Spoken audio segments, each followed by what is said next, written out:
தாழ்த்தி அர்ப்பணித்து ஜெபிக்கிறோம் எங்கள் ஜீவனுள்ள நல்ல பிதாவே, ஆமென். அல்லேலூயா. சத்தமா ஒரு அல்லேலூயா சொல்லுவோமா? அல்லேலூயா. ஸ்தோத்திர. கர்த்தருடைய நல்ல நாமம் மகிமைப்படுவதாக. ஸ்தோத்திரம். இந்த நாளிலும் உங்களை சந்திப்பதில் அதிக மகிழ்ச்சி. கர்த்தர் இன்னும் அல்லேலூயா ஸ்தோத்திரம் ஒரு சில பாடல்களை பாடி ஆண்டவருடைய நாமத்தை மகிமைப்படுத்துவோம்.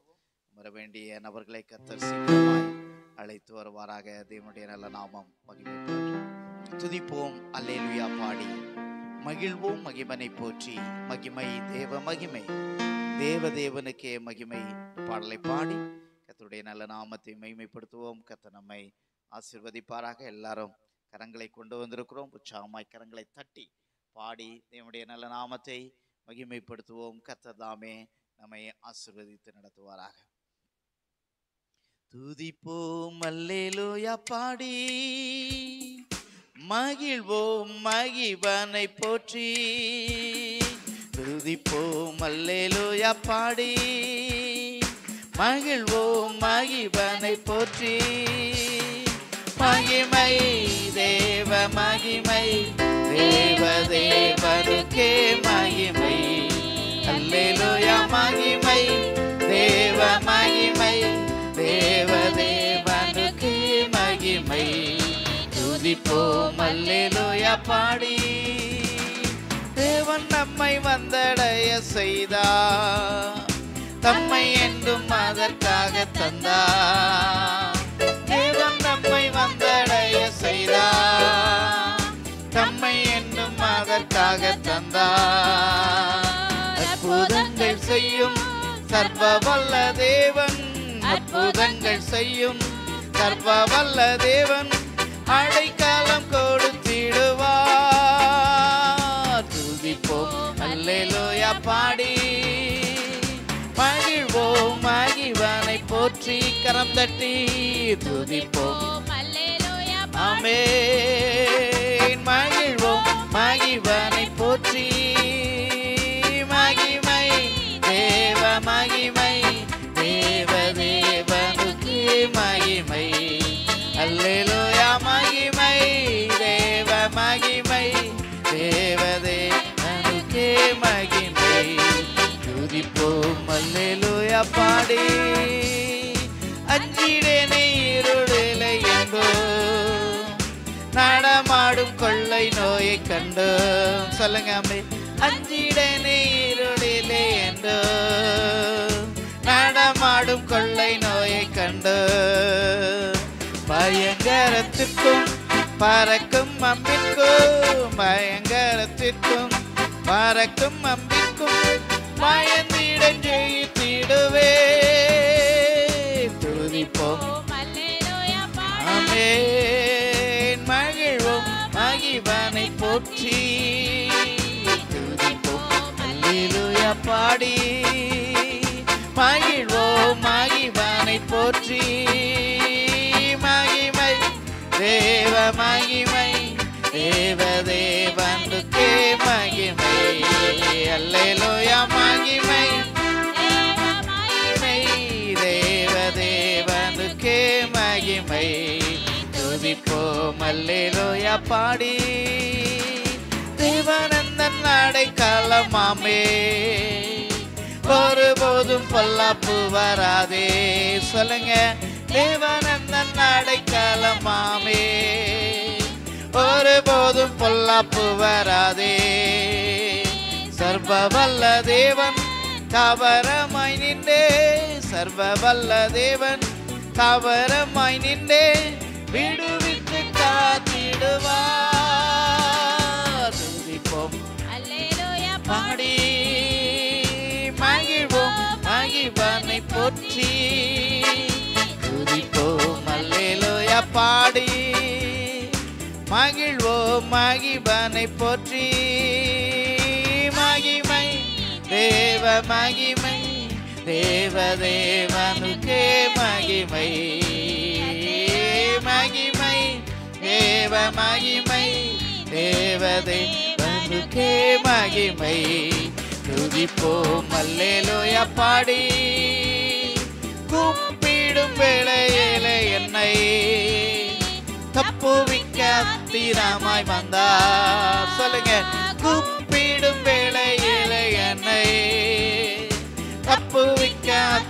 சிங்கமாய் சிங்கத்தின் மேலே நடந்திடுவேனே, சிங்கத்தின் மேலே நடந்திடுவேனே, சர்ப்பங்களை மீதி துதிப்போம் அல்லேலூயா பாடி மகிழ்வோம் மகிழ்வனை போற்றி ஆமென். துதிப்போம் அல்லேலூயா பாடி மகிழ்வோம் மகிழ்வனை போற்றி மகிமை தேவ மகிமை தேவ தேவனுக்கே மகிமை அல்லேலூயா ஆமென். மகிமை தேவ தேவனுக்கே மகிமை துதிப்போம் அல்லேலூயா பாடி பாதம் கல்லில் என்றும் விடராமல் கரங்களில் தங்கிடுவா தூதர், பாதம் கல்லில் இடராமல் கரங்களில் தங்கிடுவா தூதர். ஒருபோதும் பாதை என் கூடாரத்தை, ஒருபோதும் பாதை என் கூடாரத்தை அணுகாமல் காத்திடுவார். துதிப்போம் ஆமென். மகிழ்வோம் மகிழ்வனை போற்றி துதிப்போம் அல்லேலூயா பாடி மகிழ்வோம் மகிழ்வனை போற்றி சொல்லுங்க. மகிமை தேவ மகிமை தேவ தேவனுக்கே மகிமை அல்லேலூயா ஆமென். தேவனுக்கே மகிமை துதிப்போம் அல்லேலூயா பாடி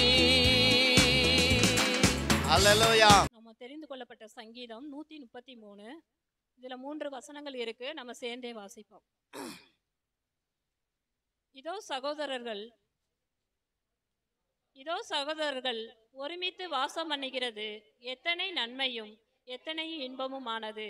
அது ஆரோனுடைய சிரசின் மேல் ஊற்றப்பட்டு அவனுடைய தாடியில் வடிகிறதும் அவனுடைய அங்கிகளின் மேல் இறங்கிறதுமான நல்ல தைலத்துக்கும் எர்மோன் மேல் சீயோன் பர்வதங்கள் மேல் இறங்கும் பனிக்கும் ஒப்பாய் இருக்கிறது. அங்கே கர்த்தர் என்றென்றைக்கும் ஆசீர்வாதத்தையும் ஜீவனையும் கட்டளையிடுகிறார். உட்காரலாம்.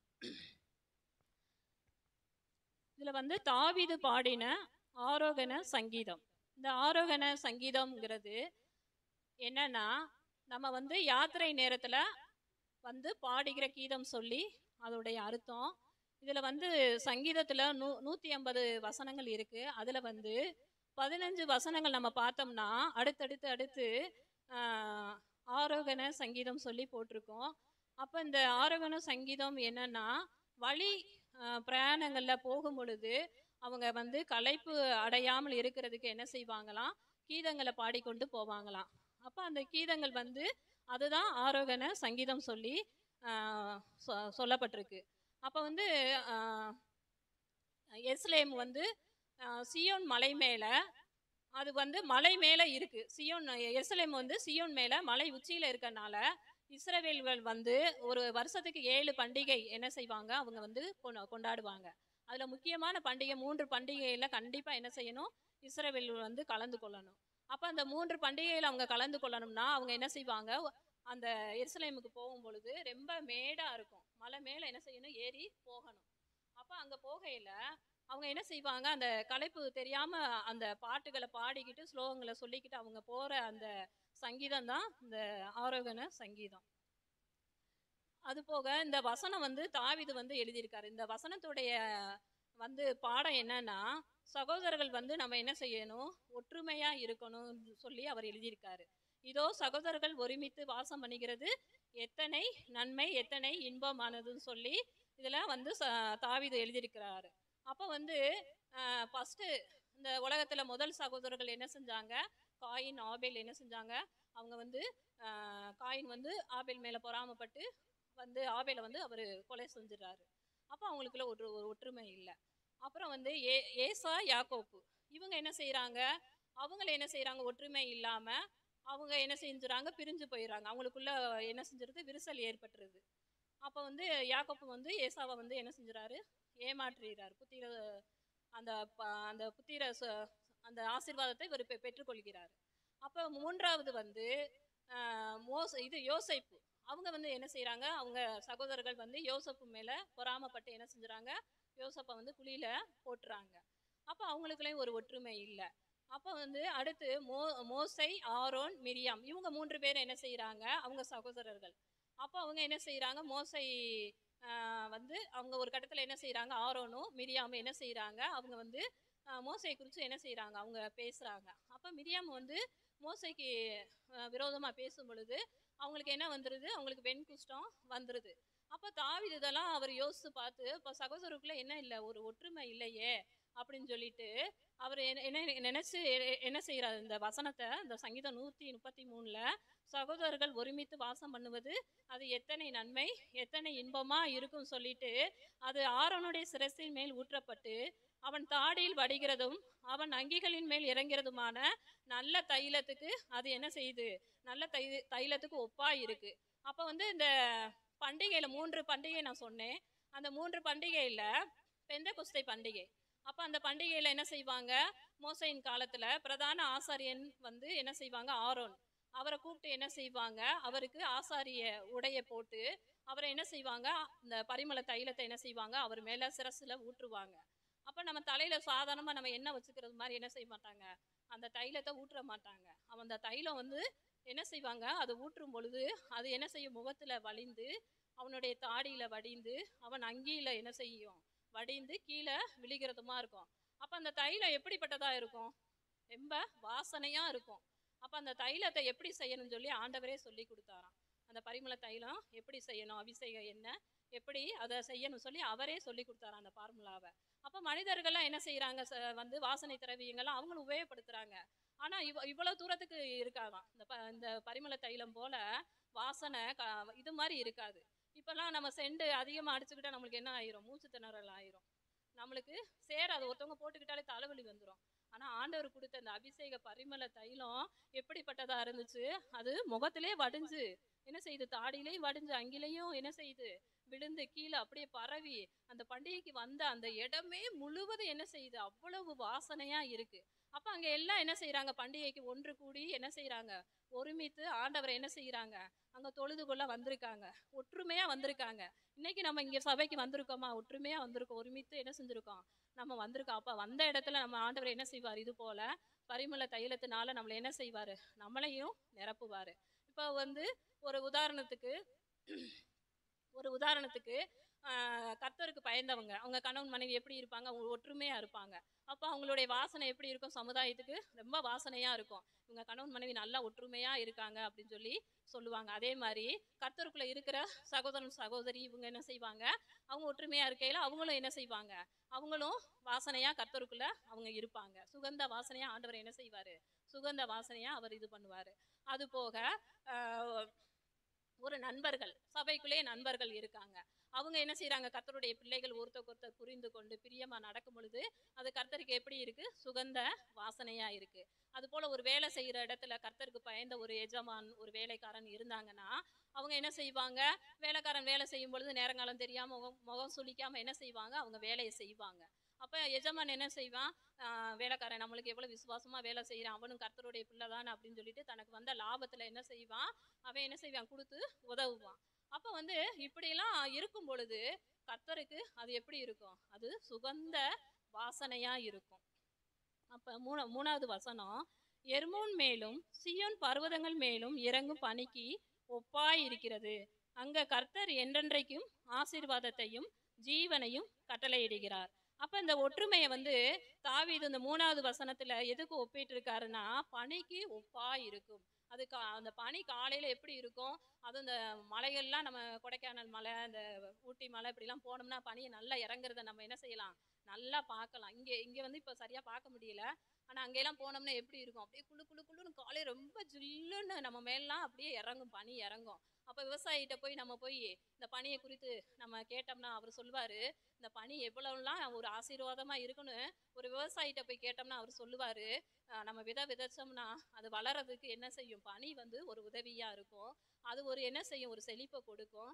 அது என்ன செய்யும்? அந்த அந்த தாவரங்கள், அந்த செடிகளை வளர செய்யும். அதற்குரிய சத்துக்களை, கொழுமைகளை என்ன செய்யும்? அந்த பனி அது கொடுக்கும். அப்ப அந்த விவசாயிகளுக்கு ஒரு ஒரு ஆசீர்வாதமா இருக்கும். அப்ப நம்ம என்ன செய்யணும்?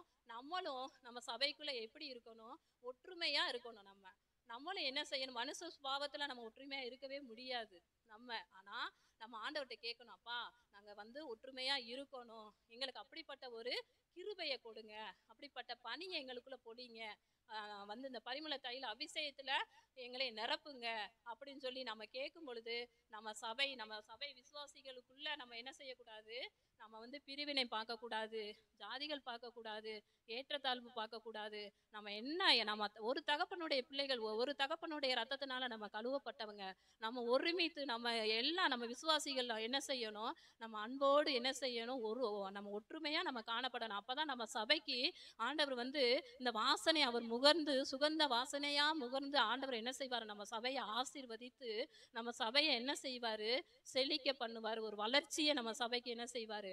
கட்டளையிடுவாரு. அப்போ மற்ற ஆத்துமாக்கள் இந்த சபைக்குள்ள வந்தாங்கன்னா, சபை முடிஞ்சோடனே ஒருத்தர் கை குலுக்கி அன்பா பேசி நல்லா விசாரிச்சு பாக்குறத பார்த்துட்டு எல்லாமே அதிசயமா இருக்கும். அவங்க என்ன செய்வாங்க? வெளியில போய் வீட்டுக்கு தெரியாம கூட வந்திருக்கலாம், ஆனா வெளியில போய் சொல்லுவாங்க, இந்த சபையில எவ்வளவு ஒற்றுமையா இருக்காங்க, எவ்வளவு அன்பா பழகுறாங்க, ஒருத்தர் கை குலுக்கி நீங்க நலமா இருக்கீங்களா, நீங்க எப்படி இருக்கீங்கன்னு சொல்லி அன்பா விசாரிக்கிறாங்க.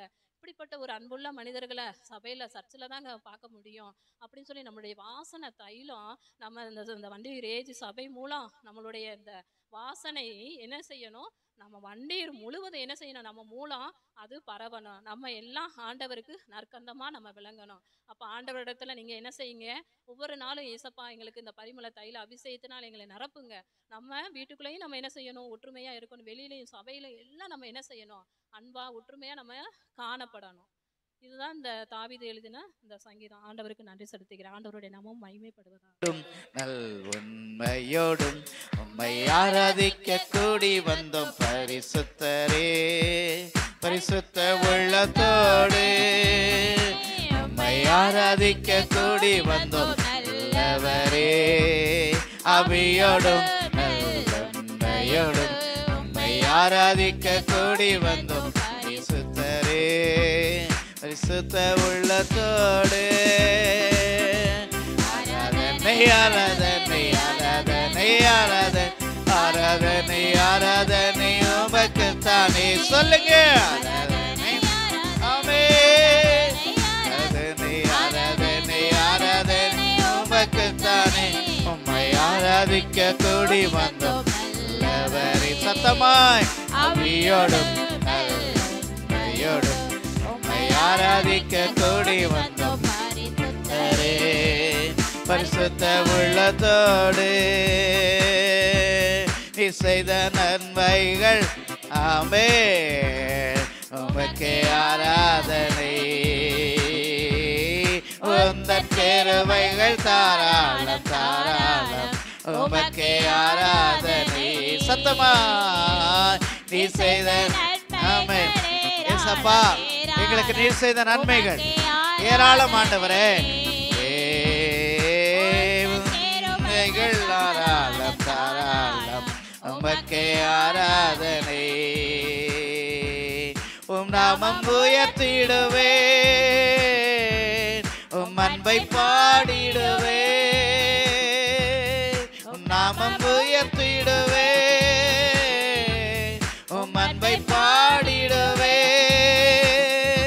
ஆராதனை ஆராதனை ஆராதனை ஆமென், ஆராதனை ஆராதனை உமக்குத்தானே, ஆராதனை ஆராதனை ஆராதனை ஆராதனை ஆராதனை ஆராதனை உமக்குத்தானே, உம்மை ஆராதிக்க கூடி வந்தோம் நல்லவரே, அபியோடும் நல்லையோடும் உம்மை ஆராதிக்க கூடி வந்தோம் பரிசுத்தரே, பரிசுத்த உள்ளத்தோடு நீ தந்த ரட்சிப்பும் ஆமென் உமக்கே ஆராதனை, உந்தன் வழிகள் அதிசயம் அப்பா உமக்கே ஆராதனை. சொல்லுங்க ஆமே. நீ தந்த ரட்சிப்பு ஆமே. சத்தமாய் பாடுவோம். ஆராதனை அப்பா இத்தந்தன அதிசயம் அதிசயம் உமக்கே ஆராதனை. மகிமை நிறைந்தவரே மாட்சிமை நிறைந்தவரே மகிமை நிறைந்தவரே அப்பா மாட்சிமையுடையவரே. ஆராதனை ஆமென். ஆராதனை ஆராதனை உமக்குத்தானே. ஆராதனை ஓ ஆமென். ஆராதனை ஆராதனை ஆராதனை ஆராதனை உமக்குத்தானே. உம்மை ஆராதிக்க கூடி வந்தோம் நல்லவரே. அவியோடு உம்மை ஆராதிக்க கூடி வந்தோம் பரிசுத்தரே. பரிசுத்த உள்ளத்தோடு நீ தரும் இன்பமெல்லாம் ஆமே. உமக்கே ஆராதனை. உந்தன் வார்த்தைகள் வல்லமை வல்லமை உமக்கே ஆராதனை. சொல்லுங்க எல்லாரும் சேர்ந்து. இன்பமெல்லாம் அப்பா உமக்கே ஆராதனை. உந்தன் வார்த்தைகள் வல்லமை வல்லமை உமக்கே. உண்மை உள்ளவரே உண்மையுள்ளவரே துதிக்க பாத்திரரே. நம்ம என்னுடைய நெருங்கிய நண்பர் பாஸ்டர் ஜான் ரவி அவங்க கோயம்புத்தூர்ல இருக்கிறாங்க. அவங்க ஜீசஸ் கால்ஸ் மினிஸ்ட்ரியில ரொம்ப வருடங்கள் ஸ்தோத்திரம் ஊழியம் செய்து இப்போ தனியா அவங்க ஒரு சுவிசேஷகரா பல இடங்களிலே பல தேசங்களிலும் ஆண்டவர் அவர்களை பயன்படுத்தி வருகிறார். நெருங்கிய நண்பர். கிட்டத்தட்ட வாரத்தில் ஒரு நாள் நாங்க பேசுவோம். அப்போ அவங்க என்னுடைய நெருங்கிய நண்பர் இங்கே மதுரைக்கு வர்றாங்க. நீங்கள் உங்கள் சபையில் எடுத்து பயன்படுத்துங்கள் என்று சொன்னாங்க. தாராளமாய் வர சொல்லுங்க அப்படின்னு சொன்னேன். இந்த நாளிலே தேவனுடைய மனுஷன் நம்ம மத்தியில் வந்திருக்கிறார். அல்லேலூயா. அவங்க வெறுமனே வரல, தேவனுடைய வார்த்தைகளை சுமந்து வந்திருக்கிறார்கள். எத்தனை பேர் வாஞ்சியோடு வந்திருக்கிறீங்க? இன்றைக்கு ஆண்டவர் என்னோடு பேச போகிறார். அல்லேலூயா. இன்றைக்கு எனக்கு ஒரு வாக்கு தத்தத்தை தரப்போகிறார். அல்லேலூயா. என்னுடைய வாழ்க்கையை கர்த்தர் இன்றைக்கு மாற்ற போகிறார். அல்லேலூயா என்கிற ஒரு வாஞ்சியோடு கூட நாம் இருப்போமானால் நிச்சயமாய் கர்த்தர் நம்மோடு பேசுவார். நாம் அந்த வண்ணமாய் அல்ல, ஒரு பெரிய ஒரு வாக்கு தத்தத்தை சுமந்தவர்களா தேவர் என்னோடு பேசினார் என்கிற ஒரு திருப்தியோடு இந்த இடத்தை விட்டு கடந்து செல்ல கர்த்தர் உதவி செய்வாராக. நேற்றைய மாலையில உங்களோடு போன்ல பேசும்போது ஏதோ புதுசா பேசுனது போல அல்ல, ஒரு பல வருடம் நெருங்கிய நண்பர் போல அவளோடு பேசுவதற்கு ஆண்டவர் கிருபை செய்தார். எனவே அவங்கள பற்றி கூடுதல் எனக்கு தெரியல. அவங்களே ஒரு செல்ஃப் இன்ட்ரோடக்ஷன் கொடுத்து இந்த நாளிலே கடவுளுடைய வார்த்தைகளை நமக்கு கொண்டு வருவார்கள். எல்லாரும் உற்சாகமாய் கரங்களை தட்டி அவர்களை நாம் வரவேற்கலாம். அவங்களுடைய பெயர் லவ்லி என் ஜெபராஜ். அவங்க இந்த நேரத்திலே நம்ம மத்தியிலே வருவார்கள்.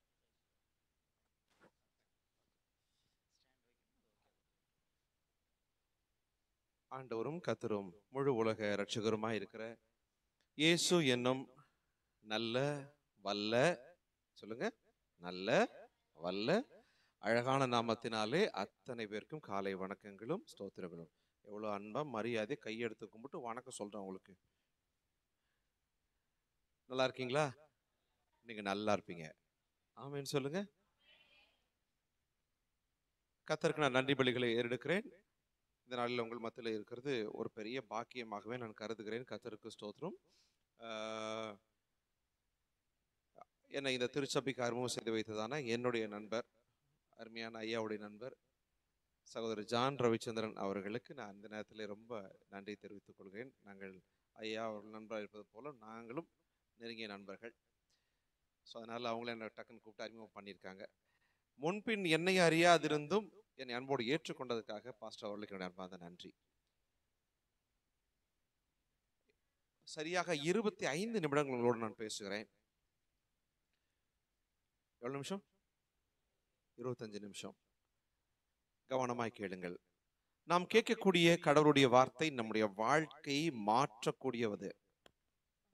விசுவாசிக்கிறவங்க மாத்திரம் ஆமென் சொல்லுங்க.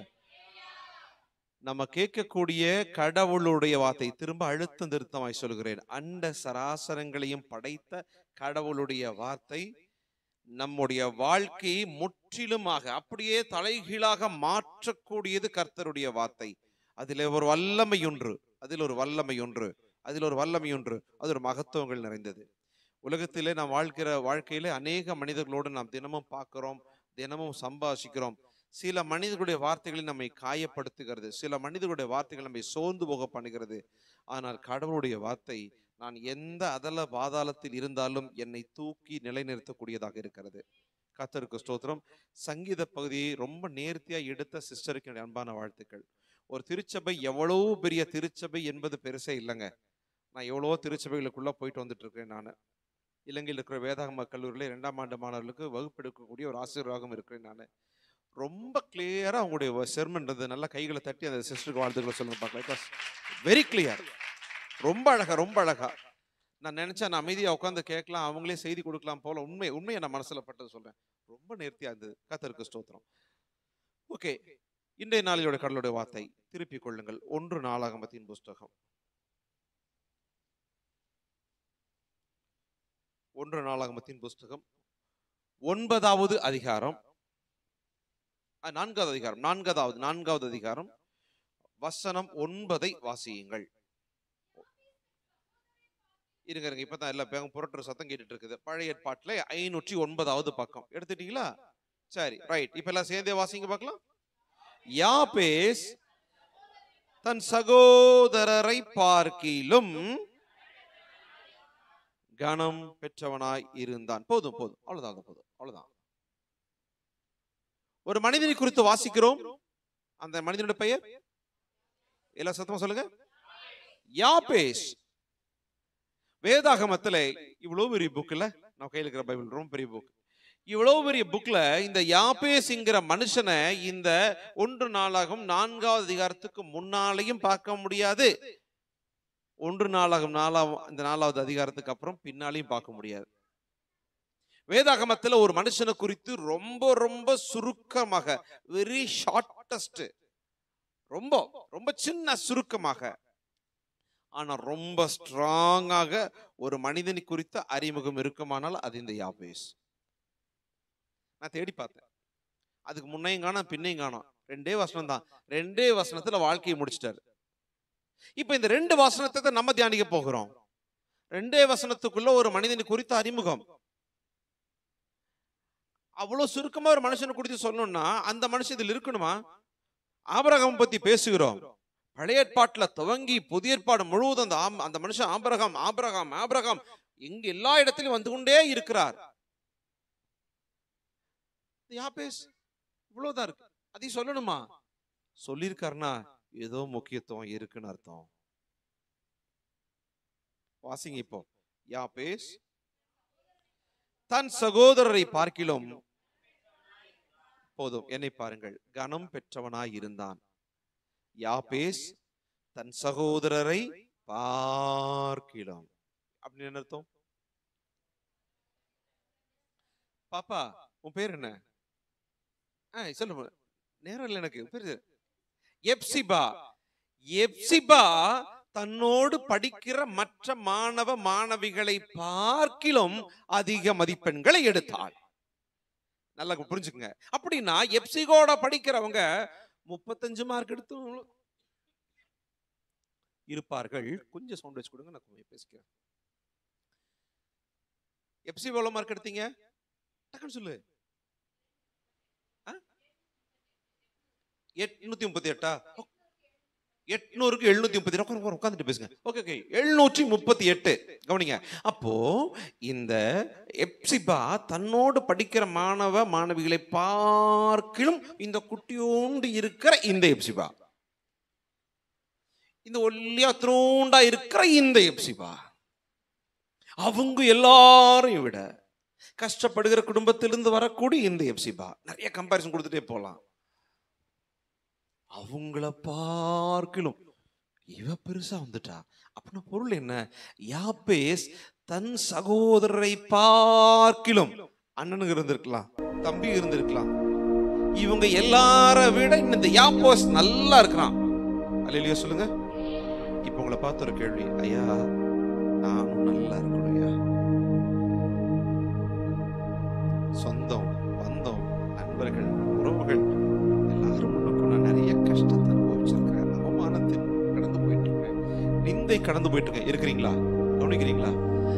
இன்னும் ஏன் நான் மட்டும் இதே நிலையில இருக்கிறேன்?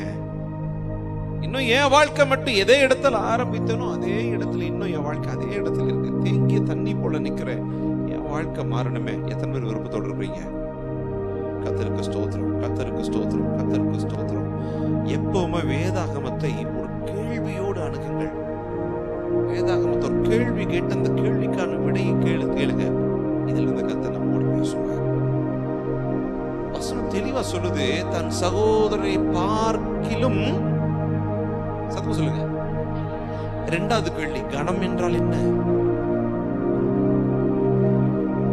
மரியாதை, உயர்வு. சாதாரணமா சொல்லுங்க, சாதாரணமா சொல்லுங்க. கனம் கனம் அப்படின்னு எப்படி சொல்லுங்க? சொல்லுங்க. பெஸ்ட் கனம்னா என்ன? சாதாரண ஒரு ஆளை பார்த்து எந்த ஒரு ஆளை பார்த்தா கனம் பெற்ற ஆள்னு சொல்லுவீங்க? சாதாரண கண்ணில் பார்ப்போம்ல, அப்படி சொல்லுங்க. வசதியானாலே அப்படி சொல்லுங்க. அதான் வேணும், வசதியானாலே. அப்புறம் நல்ல பவுசா பெரிய கார்ல போறவன், பெரிய பங்களால் இருக்கிறவன், சரிதானே? வெள்ளை வேட்டி வெள்ளை சுட்டு அரசியல் இருக்கிறவர்கள், சரிதானே? யார் ஒருவர் உள்ளே வந்தால் மற்றவர்கள் எல்லாம் எழுந்து நிற்கிறார்களோ அவன் கணம் பெற்றவன். யார் ஒருவன் உள்ளே வந்தால் மற்றவர்கள் அவனுக்கு முன்பாக தன் வழிவிட்டு விடுகிறார்களோ அவன் கணம் பெற்றவன். ஒத்துக்கிறீங்களா? இப்போ யார் பேச வேண்டாம், அப்படிதான் ரொம்ப எளித புரிவிக்கணும்னா யோபின் புஸ்தகத்தில் 29:4 வாசியுங்கள். 29 அதிகாரம் 657வது பக்கம் பழைய பாடல். தேவனுடைய ரகசிய செயல் என்ன கவனிங்க, என்ன கவனிங்க. மீதியில் பாருங்க, அந்த சகோதரி மட்டும் வாசிக்கிறோம். மீதியில் என்ன பாருங்க, யோபு சொல்கிறார், அம்மா என்ன பாருங்க, என்னை பாருங்கள், ரொம்ப டைம் முக்கியம். தேவனுடைய ரகசிய செயல்.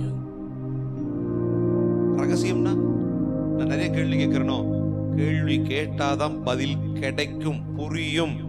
என் மாணவர்களுக்கு எப்போது சொல்ற வார்த்தை, கேள்வி கேளு. கேள்வி கேட்டுக்கிட்டே இருக்கும். நீ கேள்வி கேட்டு கேட்டு படிச்சீங்கன்னா உங்களால இந்த 2 வசனத்தை தாண்டி போகவே முடியாது. ஏன்னா அவ்வளவு விஷயம் அதுக்குள்ள இருக்கு. ரகசியம்னா யாருக்கும் தெரியாது. எத்தனை பேர் சொல்றீங்க? ஆமாவா இல்லையா? கணவனும் மனைவி மட்டும் குசு குசு என்று பேசிக்கொள்வது. யாரை பத்தி? அண்ணனை பத்தி இருக்கலாம், அக்காவை பத்தி இருக்கலாம், அண்ணா இருக்காரு, உங்க அம்மாயும் இருக்கலாம். அவரு சொல்ல முடியுமா, அம்மா என் பண்டாட்டி ராத்திரி பூரா உன்னை பத்தி கம்ப்ளைண்ட் சொல்ல முடியுமா? ரகசியம். இங்க அவர் சொல்றாரு, தேவனுடைய ரகசியம் இல்ல, ரகசிய செயல். இந்தியாவில் இருக்க எவ்வளவு குழந்தைகள் படிக்கிறார்கள்? இந்தியாவில் எவ்வளவு குழந்தைகள் படிக்கிறார்கள்? ஏழை குழந்தைகள். இந்தியாவில் படிக்கிற ஏழை குழந்தைகளுக்கு வெளிநாட்டில் இருக்கக்கூடிய யாரோ ஒரு வெள்ளைக்காரர், முன்பின் அறியாதவர் யாரோ ஒருவர் இந்த குழந்தைக்கு பண உதவி செய்து கொண்டே இருக்கிறார். யார் அனுப்புறாங்கன்னு தெரியாது. ஒரு ரகசிய செயல்.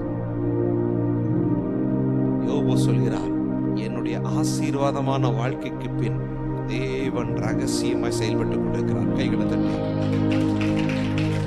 அந்த ரகசிய செயல் என்னுடைய கூடாரத்தின் மேல், சத்தமா சொல்லுங்க, கூடாரத்தின் மேல். உங்களை பார்த்து இந்த காலை வேளையில் ஒரு கேள்வி கேட்கிறேன். தேவனுடைய ரகசிய செயல் உங்கள் கூடாரத்தில் இருக்கிறதா? சிந்திங்கள். பதில் சொல்ல வேண்டாம், சிந்திங்க, சிந்திங்க. நிறைய சபைகளை பார்க்கும்போது கேள்வி கேட்டார், ஆமேன் ஆமேன் எல்லாரும் கை தூக்குவதை நான் பார்த்துருக்கிறேன். நம்ம அப்படி வேண்டாம், யோசிங்க. ஆலயத்துக்கு வந்திருக்கிறோம், கர்த்தருடைய வார்த்தை கேட்கிறோம், அந்த வார்த்தையோடு உங்களை ஒப்பிடுங்கள். நான் சரியா தான் பயணிக்கிறேனா? சரியா தான் பயணிக்கிறேனா நமக்கு தெரியணும் இல்லையா? ரகசியம் என் கூடாரத்தின் மேல் இருந்தது. நல்ல கவனிங்க. அப்படி இருந்தால் ஒரு வீடு எப்படி இருக்கும்? அப்பொழுது சர்வ வல்லவர் என்னோடு இருந்தார். ஒன்று, தேவனுடைய ரகசிய செயல் என்னோடு கூடாரத்தின் மேல் இருந்தது, என் வீட்டின் மேல் இருந்தது. சர்வ வல்லவரும் என்னோடு கூட தான் இருந்தார். இரண்டாவது கேள்வி, கர்த்தர் உங்களோடு இருக்கிறாரா?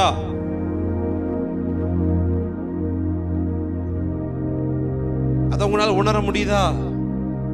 நீங்கள் கர்த்தரோடு இருக்கிறீர்களா? அதை உங்களால உறுதியா சொல்ல முடியுதா? நீங்கள் கர்த்தரோடு தான் வாழ்ந்து கொண்டிருக்கிறீங்களா? நீங்க வெளியே போறீங்க வர்றீங்க, கர்த்தரோடு தான் போறீங்களா வர்றீங்களா? அது உறுதியா நம்ப முடியுதா? உங்களால் உணர முடியுதா? யோபு தெளிவா சொல்றாரு, சர்வ வல்லவர் என்னோடு இருந்தார்.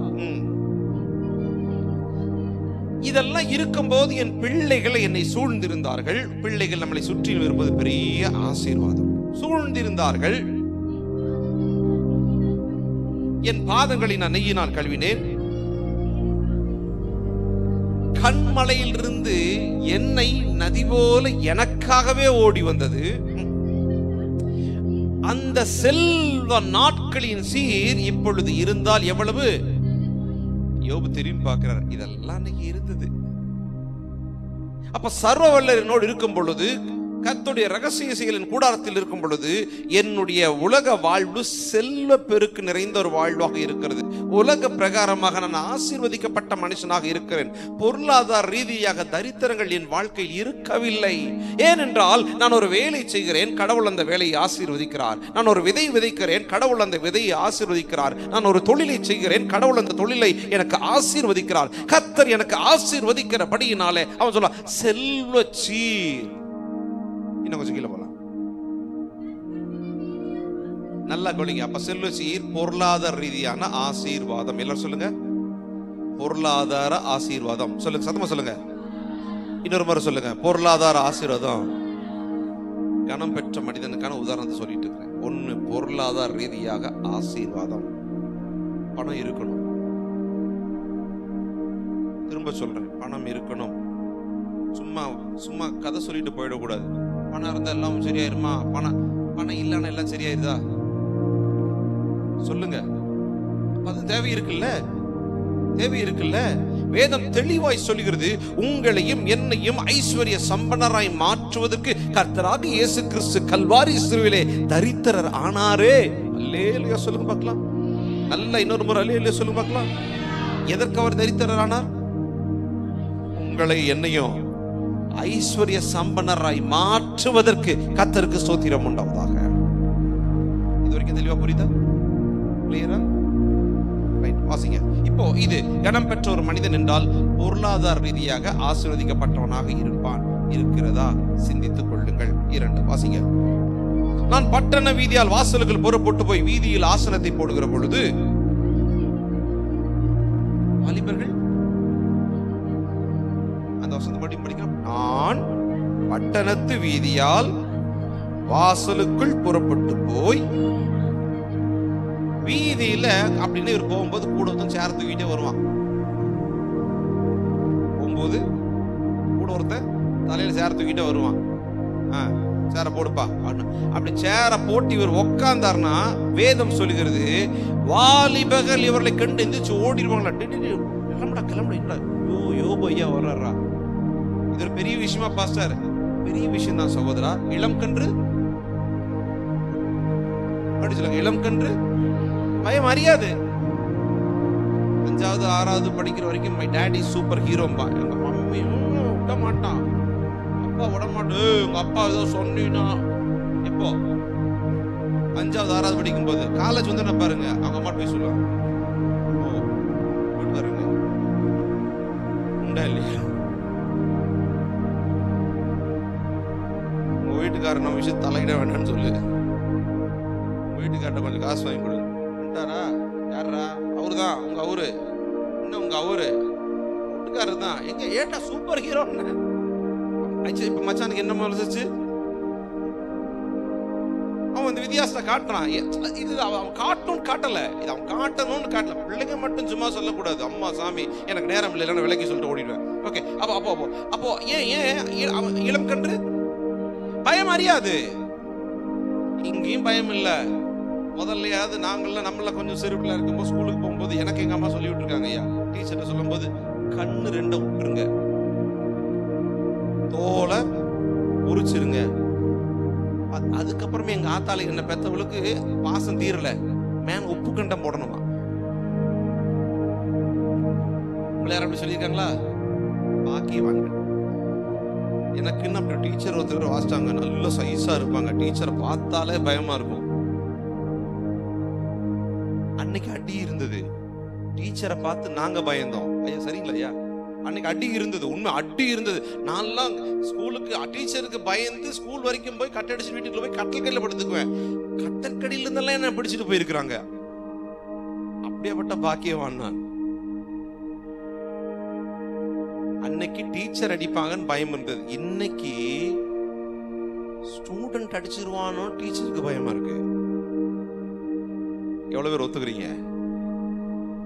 ஸ்கூல்லயும் பயப்பட மாட்டான், யாருக்கும் பயப்பட மாட்டான். என்னப்போ இளம் கன்று பயம் மரியாது. ஆனா யோபு சொல்றாரு, அப்ப எவனுக்குமே பயப்படாத இந்த வாலிபர்கள் யோபுவை பார்த்து ஒளிந்து கொள்வார்கள். வாலிபர்கள் மத்தியில் ஒரு பயப்படக்கூடிய ஒரு கௌரவமான வாழ்வு. 3 வாசிங்க. முதியோர் எழுந்திருந்து நிற்பார்கள். இவரை விட வயசுல மூத்தவங்க எழுந்து நிற்பார்கள். பெரியோர்கள் மத்தியில் ஒரு மரியாதையான வாழ்வு. பிரபுக்கள் பேசுகிறது நிறுத்தி தங்கள் கையினால் வாயை கடகடன் பேசிட்டு இருப்பானுங்க. பேசிட்டு இருக்கும்போது என்னடாங்க அப்படின்னு யோபு சொன்னார்னா, ஏன் யார் பேசுறா சத்தமா சொல்லுங்க. அப்போ ஒரு மனிதன் பேசினால் ஊரே பேசுவதை ஏன் யோபு கணம் பெற்ற மனிதனாயிருந்தான். இல்லையா சொல்லுங்க பார்க்கலாம். இப்ப நேரம் யாப்பேஸ்க்கு வரலாம். இது ஒரு மனிதன் கணம் பெற்ற மனிதனுக்கான ஒரு சில அடையாளத்தை நான் காண்பிக்கிறேன். ஒரு அடையாளத்தை இப்ப யாப்பேஸ்க்கு திருப்புங்க பார்க்கலாம். 1 புஸ்தகம் வேகமாக மறுபடியும் வசனம் முதல்ல வாசிங்க. யாப்பேஸ் தன் சகோதரரை பார்க்கிலும், அப்படின்னா நான் முதல்ல சொன்ன கனம் பெற்ற வாழ்வு என்றால் என்னவென்று சொன்னேன். உங்களுக்கு புரிஞ்சிருக்கணும், நம்ம ரொம்ப சுருக்கமா சொன்னேன். ஆனா யோபுடைய சகோதரர்கள் எல்லாரும் இந்த கனம் பெற்ற நிலைமையில் தான் அவர்கள் இருந்தார்கள். அல்லேலூயா சொல்லுங்க. ஆனால் யாப்பேஸ் தன் சகோதரர்கள் எல்லாரை பார்க்கிலும் இவன் இன்னும் அதிக கனம் பெற்ற மனிதனாய் இருந்தான். அண்ணன்மார்களே அந்த நிலைமையில் தான் இருந்தாங்க, கூட பிறந்தவங்க அப்படி இருந்தாங்க. இந்த யாப்பேஸ் அவர்களை விட கனம் பெற்றவனாய் மாறினான். வாசிங்க தொடர்ந்து. அவன் தாய் தங்கச்சி, அவன் தாய் நான் அவனை துக்கத்தோடு அவனை பெற்றேன் என்று சொல்லி அவனுக்கு என்ன பெயரிட்டார்கள்? யாப்பேஸ் என்றால் என்ன அர்த்தம்? ஏன் இந்த வசனத்தில் இருக்கிறோம்? சில காரணம் இருக்குங்க, சில காரணம் இருக்கு. குழந்தைக்கு பேர் வைக்கும் போது சில வீடுல சண்டையே நடக்கும். எங்க அப்பா பேர் வை, உங்க அப்பா பேர் கூப்பிடுற மாதிரியாடி இருக்கு, உங்க அப்பா பேர் மாத்திரம் கூப்பிடுற மாதிரியா இருக்கு.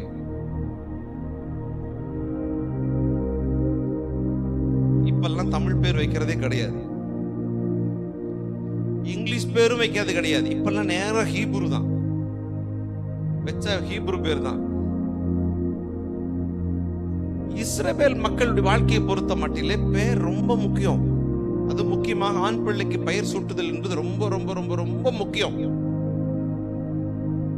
சில இடத்துல ஆண்டவரே பெயர் மாற்றுவதை பார்க்க முடியும். உன் பெயர் என்ன? என் பெயர் ஆபிராம். பெயர் என்ன?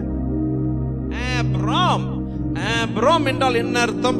ஆபிராம் என்றால் சாதாரண ஒரு தகப்பன்.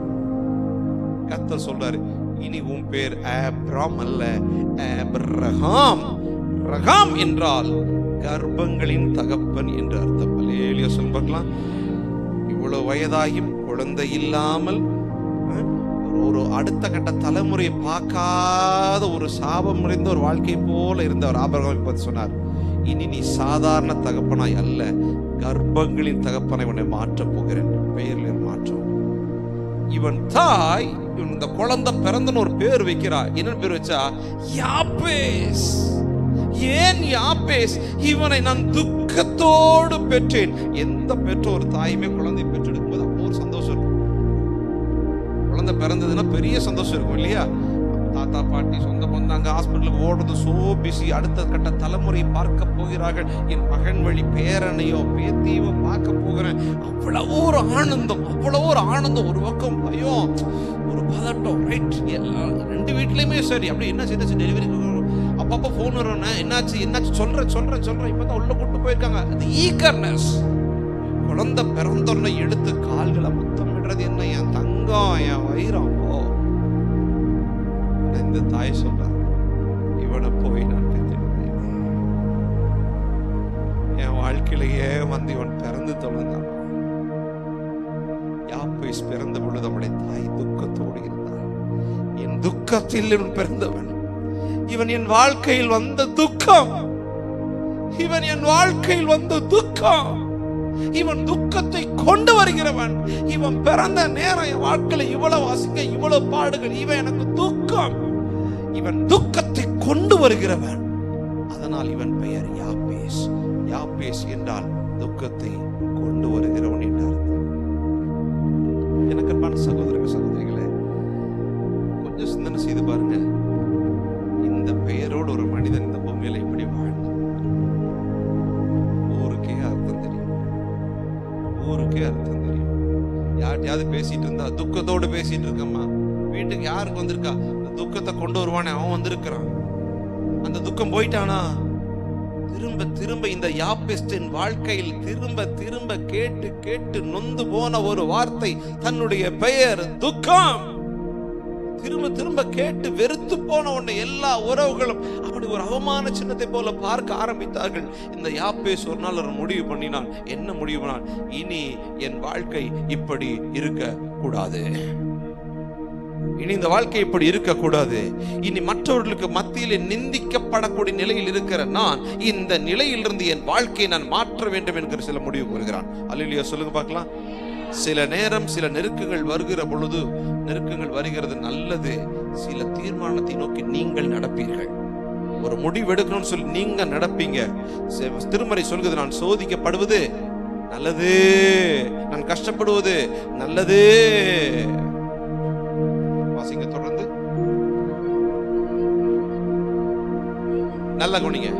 இந்த துக்கத்திலிருந்து கனம் பெற்ற வாழ்வை நோக்கி கடந்து செல்வதற்கு யாப்பேஸ் செய்த காரியம் என்ன? என்ன பாருங்க, நிறைவு செய்கிறேன்.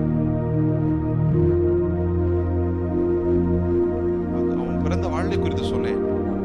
துக்கம், அவமானம், சொந்த பந்தம், எல்லாருக்கும் முன்னுக்கும் வாழ்க்கையில நடந்த ஒரே விஷயம் அவமானம், புறக்கணிப்பு, நிந்தை, புறக்கணிப்பு, அவமானம், புறக்கணிப்பு, துச்சமாய் எண்ணப்படுதல். அவன் வந்தாலே துக்கம் நினைப்பாங்க, இவன் வந்தாலே என் வீடு விளங்காது நினைப்பாங்க. இவ்வளவு நிலைமையில் இருக்கும் பொழுது ஒரு முடிவு பண்றான், இனி என் வாழ்க்கை இப்படி இருக்கக்கூடாது. ஒருவேளை நான் பிறந்தது வேண்டுமானால் என் தாய்க்கு துக்கத்தை கொண்டு வரக்கூடிய செயலாய் இருந்திருக்கலாம். நான் பிறந்தது வேண்டுமானால் ஒருவேளை அந்த சூழ்நிலை என் தாய் துக்கத்தோடு இருந்திருக்கலாம். ஆனால் இனி என் வாழ்க்கை இப்படி இருக்கக்கூடாது, நான் வாழ்கிற வாழ்க்கை அப்படிப்பட்ட ஒரு வாழ்க்கை இருக்கக்கூடாது என்று யாப்பேஸ் முடிவு பண்ணினான். அல்லேலூயா சொல்லுங்க பார்க்கலாம். சில முடிவுகளை நீங்க எடுக்கணும் சகோதரி, சில முடிவுகளை நீங்கள் எடுக்கணும் சகோதரா. வெந்ததை தின்று விதி வந்தால் சாபம், இதுதான் கடவுள் எனக்கு நியமிச்சது, ஏதோ கடவுள் இப்படித்தான் நடத்துறாரு, கடைசி வரைக்கும் நான் கடல்லே தான் கட்டி இப்படியே வாழ்ந்து. இல்லை இல்லை இல்லை இல்லை இல்லை இல்லை. முதல் இந்த சிந்தையை நீங்கள் மாற்றுங்கள். இப்படிப்பட்ட தோல்வி மனப்பான்மையை முதலில் மாற்றுங்கள். கடவுள் என்னை ஆசீர்வாதமாக வைத்திருக்க போகிறார், நான் கர்த்தருடைய பார்வையில் கனம் பெற்ற என்பது நீங்கள் முதலில் நம்ப வேண்டும். ஆமாவா இல்லையா? இந்த நிலைமை மாறணும்னா அவமானம், புறக்கணிப்புங்கிற இந்த நிலையில் இருந்து தன் சகோதரை பார்க்கிலும் அதிக கனம் பெற்றவனாய் இவன் மாறினான் என்றால், இந்த யாக்கோபு இந்த நிலையிலிருந்து அந்த உயரத்தை எட்டி பிடிப்பதற்கு யாக்கோபு செய்த காரியம் என்ன? எத்தனை பேர் தெரிஞ்சுக்க விரும்புகிறீங்க? எப்படி அவன் லைஃப் மாறுச்சு? எப்படி மாறுச்சு? யாப்பேஸோட லைஃப் எப்படி மாறுச்சு? எனக்கு தெரிஞ்சாகணும். காரணம், என்னுடைய வாழ்க்கை மாறியாக வேண்டும் என்று நீங்கள் விரும்பினால் நம்பர் 1 யாப்பேஸ் செய்த காரியம் வாசியுங்கள். அவ்வளவுதான் நம்பர் 1 யாப்பேஸ். எல்லாரும் சேர்ந்து சொல்லுங்க, இன்னும் ஒரு முறை சொல்லுங்க. யாப்பேஸ் தன் சூழ்நிலை நோக்குவதை நிறுத்தினான். யாப்பேஸ் தன்னுடைய சூழ்நிலை பார்ப்பதை நிறுத்தினான். யாப்பேஸ் அவமானப்படக்கூடிய நிலைமையை பார்த்து அந்த சூழ்நிலை பார்க்கதை நிறுத்தினான். அந்த சூழ்நிலையை பார்க்கிறத நிறுத்தி யார் இந்த சூழ்நிலையை மாற்றுவார் என்று நினைத்தான். இஸ்ரவேலின் தேவனாகிய கர்த்தர் கண்களுக்கு தெரிந்தார். யாப்பேஸ் இஸ்ரவேலின் தேவனாகிய கர்த்தரை நோக்கி பார்த்தான். அல்லேலூயா சொல்லுங்க. நம்பர் 1 யாரை நோக்கி பார்த்தான்? அவனுக்கு தெரியும். ஏன் இஸ்ரவேலின் தேவன்? திட்டமா தெரியும். இந்த தேவன் தான் செங்கடலை இரண்டாக பிளந்தார். நெருக்கத்தின் வேளையில் மோசே நோக்கி பார்த்த பொழுது செங்கடலில் இரண்டாக பிளந்தார். ஆமென் சொல்லுங்க பார்க்கலாம். இதே தேவன் தான் தாகத்தோடு இருக்கிற பொழுது மோசே கர்த்தரை நோக்கி பார்த்த பொழுது கண்ணீரிலிருந்து கட்பாறையிலிருந்து தண்ணீரை கொண்டு வந்தார். அல்லேலூயா சொல்லுங்க பார்க்கலாம். இதே மோசே கர்த்தரை நோக்கி பார்த்த பொழுது வானத்திலிருந்து மன்னாவை கொண்டு வந்தார். கர்த்தரை நோக்கி பார்த்த பொழுது காடைகளை கொண்டு வந்து குவித்தார். எப்பொழுதெல்லாம் மோசே கர்த்தரை நோக்கி பார்த்தாரோ அப்பொழுதெல்லாம் அபரிவிதமான ஆசீர்வாதங்கள், அற்புதங்கள் அந்த இடத்தை நோக்கி வந்து கொண்டே இருந்தது. எப்பொழுதெல்லாம் அவரை நோக்கி பார்க்கிறார்களோ வேதம் சொல்கிறது, அவர்கள் அவரை நோக்கி பார்த்து, சத்தமா சொல்லுங்க, அப்படின்னு அதுக்கு முன்னால அவர்கள் அவரை நோக்கி பார்த்து பிரகாசம் அடைந்தார்கள். அப்ப அதுக்கு முன்னால ஏதோ நெருக்கத்தில், ஏதோ அவமானத்தில், ஏதோ போராட்டத்துக்கு மத்தியில் அன்றைக்கு அவர்கள் இருந்தார்கள். இருக்கிற பொழுது அவரை நோக்கி பார்த்தார்கள். இந்த நிலையில இருக்கிறேனே ஆண்டவரே, எனக்கு உதவி செய்யுங்கப்பா.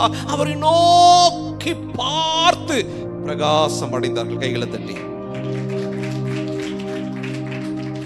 வேதம் சொல்கிறது, நம்பிக்கை உடைய சிறைகளே திரும்புங்கள், இரட்டிப்பான நன்மையை இன்றைக்கே நோக்கி பாருங்கள்.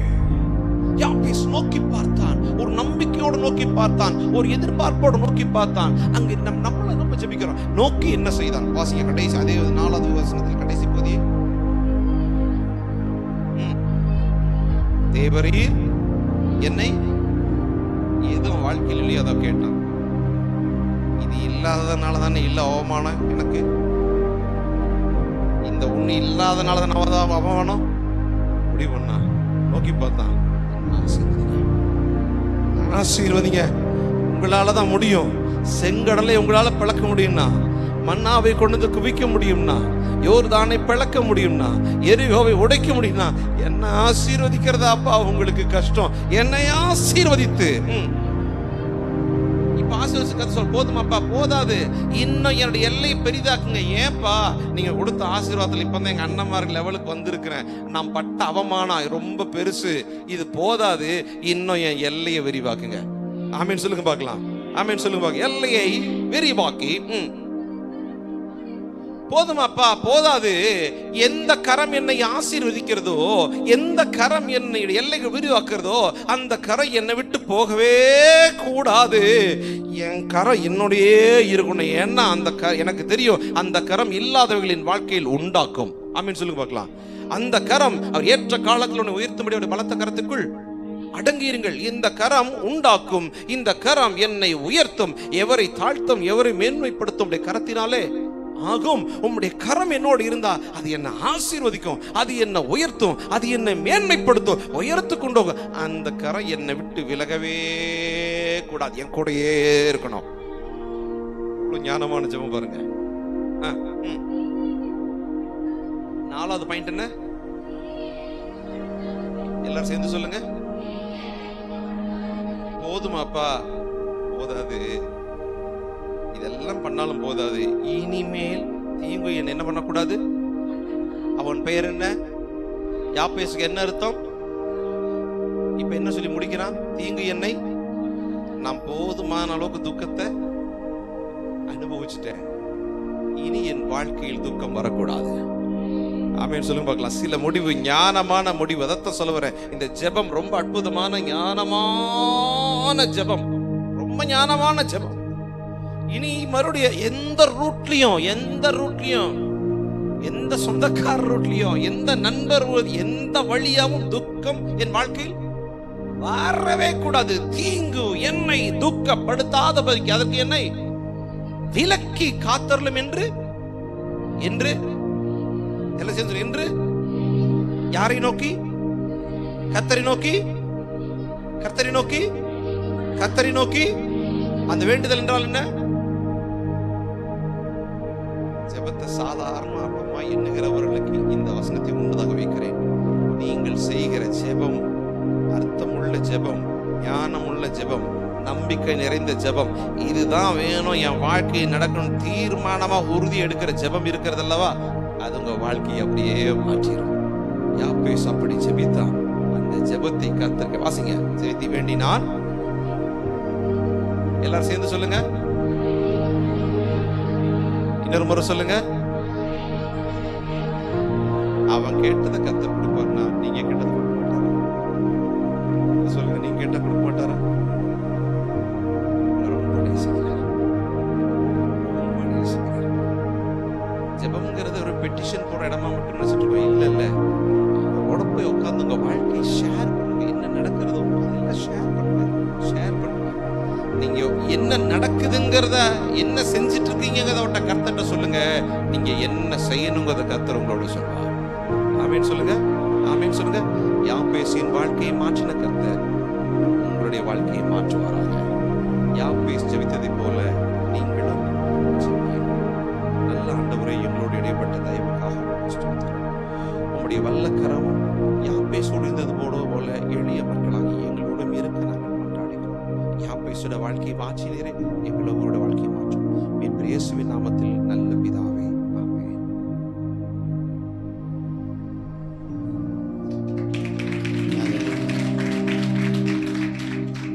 கண்களை மூடி ஜெபம் பண்ணுவோமா? அன்பின் தகப்பனே, இந்த நாளுக்காக நீ பேசின வார்த்தைகளுக்காக அடியானுக்காக எல்லாரும் கரங்களை ஹல்லேலூயா ஸ்தோத்திரம் நீட்டி ஹல்லேலூயா ஸ்தோத்திரம். விசேஷமாய் அவர்களை கர்த்தர் ஆசிரியர் 2 இடத்துல அவங்க செய்தி கொடுக்கணும்.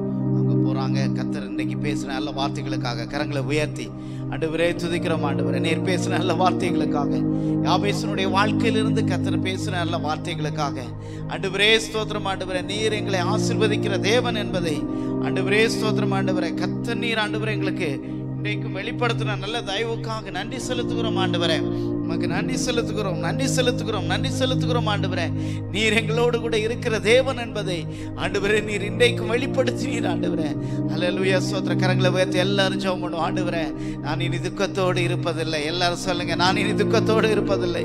என்னுடைய எல்கையை கர்த்தர் பெரிதாக போகிறார். ஹல்லேலூயா. கரங்களை உயர்த்தி விசுவாசத்தோடு ஆண்டவரே துதிக்கிறோம். ஆண்டவரே, நான் இருக்கிற எல்கை ஆண்டவரே இப்படி அல்ல, பெரிதாக போகிறீர். ஆண்டவரே, நம்முடைய விண்ணப்பத்தை எல்லாம் கர்த்தர் கேட்க போகிறார். ஹல்லேலூயா.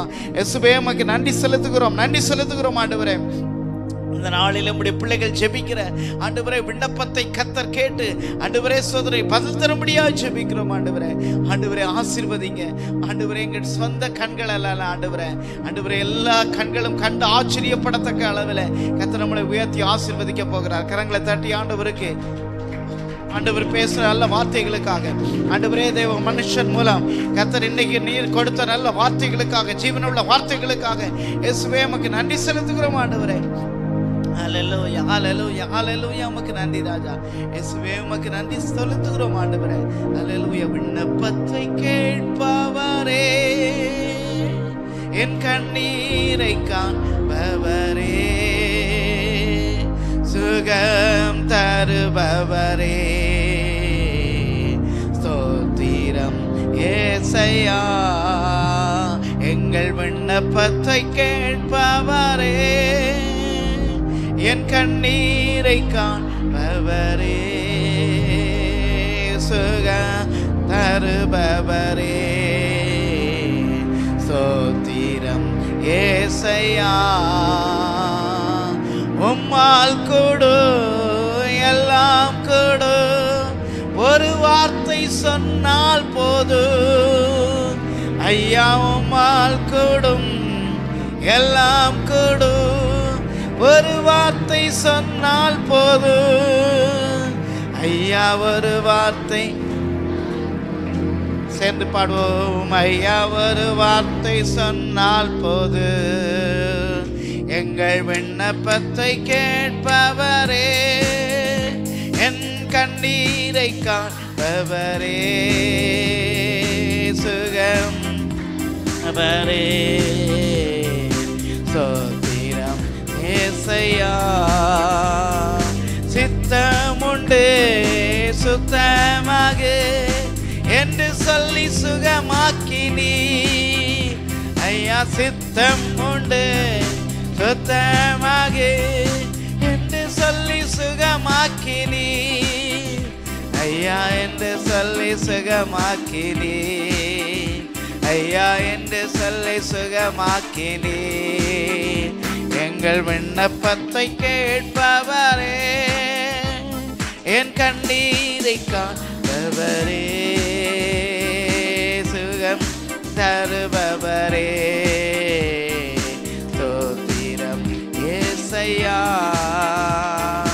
மனதுருகி கரம் நீட்டி அதிசயம் செய்பவரே, ஐயா ஆமென். நம்முடைய ஆண்டவர் மனதுருகி கரம் நீட்டி அதிசயங்களை செய்பவரே, ஐயா அதிசயம் செய்பவர். எங்க வாழ்க்கையில ஐயா அதிசயம் செய்பவரே, எங்கள் விண்ணப்பத்தை கேட்பவரே, என் கண்ணீரை காண்பவரே, சுகம் தருபவரே, ஸ்தோத்திரம் ஏசையா. ஆமென். நம்முடைய கர்த்தராகிய இயேசு கிறிஸ்துவின் கிருபை, பிதாவாகிய தேவனுடைய அன்பு, பரிசுத்த ஆவியானுடைய அந்யோன்ய ஐக்கியம், சிநேகம், சமாதானம் இன்னும் சதா காலங்களும் அனைவரோடு கூட இருப்பதாக. ஆமென். எல்லாரும் சேர்ந்து சொல்ல, என் ஆத்துமாவே கர்த்தரை ஸ்தோத்திரி, என் முழு உள்ளமுடைய பரிசுத்த நாமத்தை ஸ்தோத்திரி. என் ஆத்துமாவே கர்த்தரை ஸ்தோத்திரி, கர்த்தர் செய்த சகல வாழ்வை மறவாதே. ஆமென். அல்லேலூயா.